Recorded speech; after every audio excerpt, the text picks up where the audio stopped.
Estamos reunidos para discutir los temas y argumentos del curso Arquetipos en Arquitectura, el primer semestre del año 2013. Mi nombre es Richard Hernández, estudio arquitectura y he faltado al curso 5 veces. Mi nombre es Sabina Velandia, también estudio arquitectura y he faltado al curso 5 veces. Mi nombre es Paola Parra, estudio arquitectura y también he faltado al curso 5 veces. Mi nombre es América Albarracín, estudio arquitectura y he faltado al curso 3 veces. Para empezar, queremos categorizar los contenidos del curso en 4 grandes grupos. El primero de ellos es origen, el segundo habla sobre la ciencia, el tercero sobre el mito y el último sobre el rito. Para empezar, es importante entender que en la arquitectura hay que tener en cuenta el origen como camino para interrogar la validez de los principios que la soportan hoy en día. Los principios resultan de la idea que nos hacemos del origen. Esta idea es construcción histórica y cultural de la sociedad en que vivimos. Es decir, es un producto histórico determinado por los preceptos y la sociedad en que nos encontramos. Cabe afirmar que nuestro origen está en Grecia, donde se establecen los principios universales de esta disciplina. Además, estos principios en su orden son la verdad, que refiere a la libertad y por tanto a la solidez de la arquitectura, el bien como igualdad, y en arquitectura pues hace referencia a la utilidad. Además, en tercera instancia, la belleza como fraternidad, y en arquitectura esta es la estética o belleza de la misma.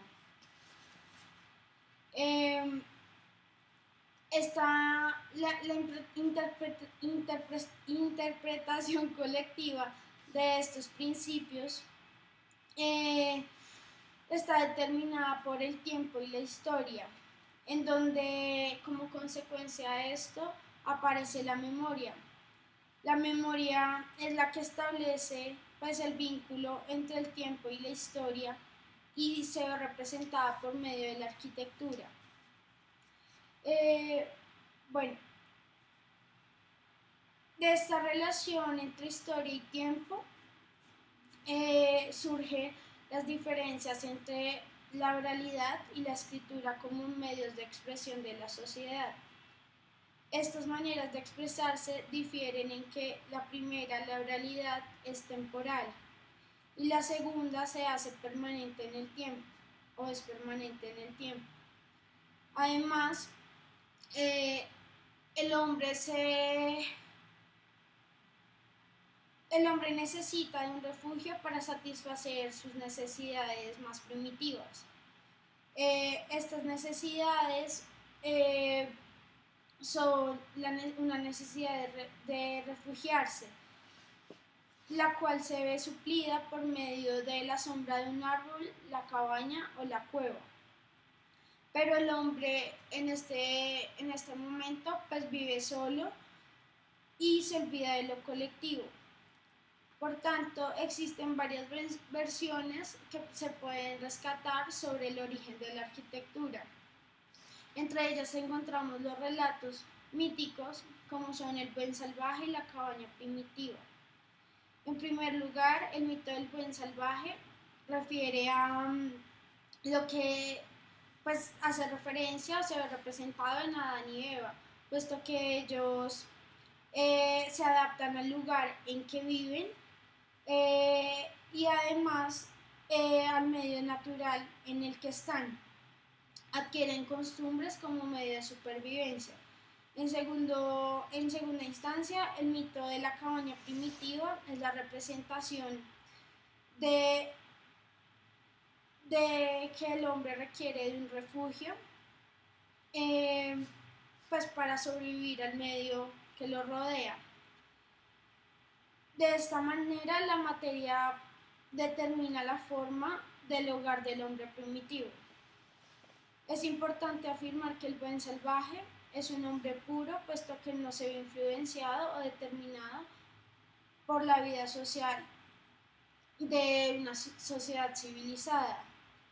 Y por tanto, Rousseau lo determina como un hombre independiente, eh, en el que existe la posibilidad de que su existencia sea independiente a la sociedad, sin necesidad de que exista otro a su lado, él puede sobrevivir.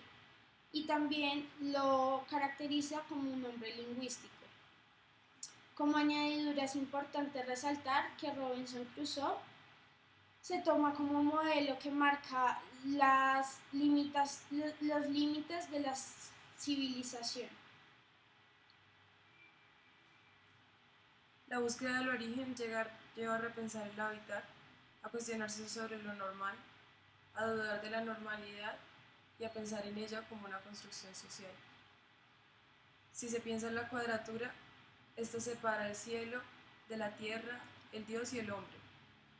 La ciencia, de la misma manera, separa el cielo de la tierra, por lo tanto la técnica del arte, y la arquitectura se podría presentar como una unión de las dos, porque si se piensa en la danza y se piensa en la escritura como un momento, o como momentos propios del devenir y momentos estáticos, la arquitectura une las dos cosas en el habitar y en la construcción, porque existe un ente físico que es el edificio y existe el habitar que se ve en la construcción con el paso del tiempo. El curso trata sobre el origen de la arquitectura, desde el hombre que vive en las cavernas hasta la ilustración, para buscar el origen y entender la idealización de Grecia como modelo para el progreso. Esto es importante porque todo el tiempo están contraponiéndose la arquitectura orgánica y la arquitectura funcionalista, como se separa el griego del neandertal, porque el neandertal una vez más piensa en el momento que sería en el habitar dentro del edificio, y se contrapone con el edificio en sí, que es un ente que, a pesar de que tiene cambios digamos, las fachadas se deterioran, es un ente que sigue estático en el tiempo. La arquitectura se compone del edificio y del habitar, de la escritura y de la danza, cuyas relaciones son interdependientes. Bueno, el paradigma del mito en el curso puede sintetizarse básicamente en 7 referencias que parten desde el mito del robo del fuego por parte de Prometeo, el cual inicia con un símil a la sociedad esencial, a la sociedad primitiva, y termina con Robinson Crusoe de nuevo en la misma sociedad primitiva, pero preestablecida. En primer lugar, el robo de Prometeo. El mito habla de cómo Prometeo le robó el fuego a los dioses para entregárselo a los hombres. Establece una dicotomía entre lo que es el habitar y lo que es la naturaleza, y la capacidad del hombre de domesticar la naturaleza gracias a la técnica, gracias a la ciencia. Además de esto, el hombre va en busca, llamémoslo, de una justicia, que la justicia se traduce en la sociedad como tal, en la política, en la organización de la sociedad preestablecida de alguna manera. Eso nos lleva a pensar en el mito del fuego como el origen de la arquitectura, el fuego como el punto central que origina la comunicación, que origina la sociedad, y que de cierta manera el fuego se traduce en lo que es la verdad, lo que es la verdad presentada a través de la técnica.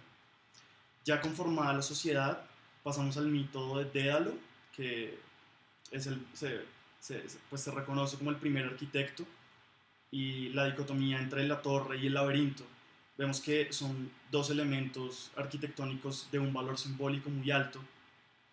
Por un lado tenemos la torre, que representa el sacrificio, representa el eje que separa el cielo de la tierra, y hace como referencia a lo que es el bien, el mal, la luz y la oscuridad. Tenemos por otro lado la parte del laberinto, que el laberinto de cierta manera lo que quiere mostrar es la memoria, y es como la memoria recorre los espacios del olvido y rememora el pasado y los antepasados. También tenemos que eh, el laberinto, como lo decía Sabino hace un momento, eh, hace una imagen fuerte a lo que es la danza y lo que posteriormente va a desenfocar en los ritos, que es cuando el mito se lleva el trazo en la tierra. Por otro lado, tenemos el lugar, llamémoslo que el paradigma del mito hace mucha referencia al lugar, porque el lugar hace parte de lo que es la realidad vivida, de lo que es la experiencia cosmológica, una experiencia más sensorial, pero que pasa a través de los espacios que son vividos. Vemos como el mito, digamos, como el mito visto como el relato del origen, es mantenido por la oralidad. O sea, a pesar de que la oralidad es una cuestión temporal, el mito, digamos, es una sucesión de tradiciones que pasan a convertirse, eh, llamémoslo, en un trazado ya constituido, ya definido. Eh, bueno, para terminar, quisiera hablar un poco sobre lo leído en el libro el tema leído acerca de Robinson Crusoe, y vemos cómo se ejemplifica la dicotomía entre lo que es la experiencia cosmológica y lo que es la realidad vivida con los dos personajes protagonistas. Por un lado tenemos a Robinson. Robinson hace parte eh, de lo que es la técnica, de lo que es la ciencia, de lo que es la sociedad preestablecida, y vemos como Viernes es más como una interpretación simbólica, como una interpretación cosmológica, lo que nos muestra, digamos, un, un- un- digamos, un significado, una correspondencia importante entre lo que es el origen y la cosmología, lo que posteriormente va a llevarnos a lo que es el trazado del mito sobre la Tierra, es decir, el umbral, la delimitación. Tenemos que esto se traduce en las relaciones tipológicas que se generan entre las creencias y el lugar, y que finalmente va a llevar a los ritos de fundación y a los ritos de celebración. Bueno, continuando con el rito es la forma en que se exterioriza y materializa los relatos del origen. Estos se manifiestan en los actos como las celebraciones de matrimonio, en los funerales, en los cumpleaños, que hacen alusión a un momento específico que lo que quieren es conmemorar y recordar ese momento. El ser humano utiliza el rito para enfrentarse al mundo, para darle un significado trayendo al presente los momentos pasados. Uno de los ritos más interesantes que podemos ver son los ritos fundacionales, porque ellos establecen un límite entre el adentro y el afuera, lo exterior y lo interior. El, Esto contempla la aparición de la torre y el laberinto como elementos claves en el entendimiento de la arquitectura y su origen. Pero pues, ¿de dónde nacen estos ritos? Estos ritos vienen de la experiencia cosmológica que tiene el ser humano. O sea, el ser humano desde un principio tiene una intuición mítica del espacio. Esta intuición no es aprendida, ni en la sociedad ni en la familia, sino es simplemente algo natural al ser humano. Ya cuando se intenta aprender, o sea, mediante el aprendizaje, estos ritos se convierten en una interpretación, en una forma de interpretar la realidad que ya no es, o sea, que ya va más del lado de la razón. Pero pues en el curso es bastante importante el hecho de la experiencia mítica, de la experiencia cosmológica, como algo muy natural al ser humano, donde pues se establecen analogías profundas en las relaciones entre el cuerpo y el universo, la luz, la oscuridad, la vida, la muerte, la conciencia y la inconsciencia. Todos estos temas del curso se pueden reunir, se pueden ver todos en el dibujo infantil, porque manifiesta como la experiencia cosmológica es definitivamente la base de la cultura y las creencias. Pues en el dibujo infantil podemos ver claramente tres espacios, que es el cielo, donde habita la parte superior, que es donde habitan las divinidades, es donde pues se ubica como las montañas, el sol, lo bueno, la vida. Por otro lado podemos ver en la parte de abajo, que es donde hay, pues, es el infierno, el inframundo, donde se ubica, pues se relaciona con la muerte, lo oscuro. Y en la mitad podemos ver la línea de horizonte, que es precisamente donde el ser humano viene a alumbrar. Entonces, en este dibujo hay tres aspectos que son muy, muy importantes en el entendimiento de la arquitectura.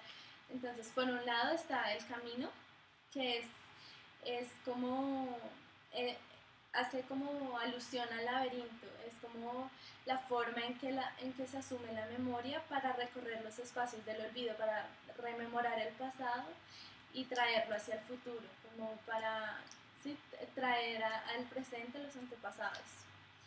Y por otro lado, ese camino llega al umbral. El umbral hace alusión a esa división entre el adentro y el afuera, lo exterior y lo interior, y constituye un ritual iniciático, y pues hace alusión también al tiempo y al eterno retorno. Bueno, después de pues, pasar como ese límite del umbral, podemos ver ya la casa, que es el hogar donde habita el ser humano, y podemos como hacer alusión a las actividades que se llevan ahí adentro, sobre todo al sacrificio, porque es el vínculo que une lo sagrado con lo mortal, o sea, es la forma de comunicación de los seres humanos con los dioses, y pues se constituye un rito sagrado para entenderse. Y bueno, por otro lado, hay un elemento muy importante en la parte de abajo, que es el lago, porque la profundidad del lago es incierta, es infinita, y es como otro medio de comunicación con el inframundo, donde hace como alusión al laberinto, que da hacia espacios totalmente desconocidos, hacia alusión a la muerte, que es totalmente contraria a la parte de arriba en la casa donde se ubica la chimenea, que hace alusión a la torre, y es por donde sale el humo del sacrificio, que es el que une lo divino con lo mortal. Entonces, pues como conclusión, digamos, es que nada, o sea, no es posible comprender ninguno de los temas sin el otro. Aunque todo es un hilo como sin forma, todo tiene que ver con todo y nada se puede explicar sin el otro tema. Creo yo que la pregunta final del curso debió ser si vimos el curso en colores. Cuando Borges escribe que Carlos Argentino cae por las escaleras y en uno de los peldaños, en un huequito en la pared, ve el Aleph, más o menos es lo que nosotros vimos. Hicimos un recorrido por el origen, nosotros lo escuchamos, y yo creo que la clase llevaba a cuestionarse sobre muchas cosas, a mí sobre todo, sobre ese hilo que hace que la historia suba y baja y esté oscilando constantemente entre lo orgánico y lo funcional, entre Grecia y el gótico, entre Grecia y el arte rupestre de Lascaux. Creo que es interesante porque nos hace replantear el pensamiento que tenemos de la arquitectura y nos hace devolvernos siglos y siglos atrás, que es algo que no haríamos en una situación normal. Yo creo que el curso establece, más bien aclara, la apreciación que tenemos los estudiantes de arquitectura acerca del arquitecto, como la pregunta por el origen. Pero el curso lo que realza no es la pregunta por el origen, no por lo primero, sino por el origen de la intención y el origen de la experiencia que lleva al gesto arquitectónico. Creo que el curso sugiere de alguna manera el hecho de que la arquitectura se materializa a través de la técnica para cubrir no solo el umbral, sino también para cubrir las ideas que soportan la arquitectura a través de las eras. Muchas gracias. Bueno,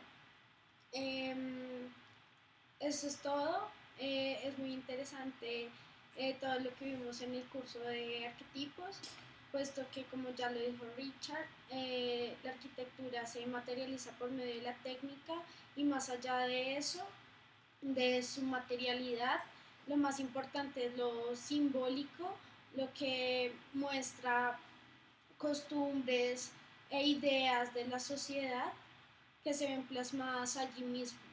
Entonces, pues, gracias y hasta pronto. Gracias.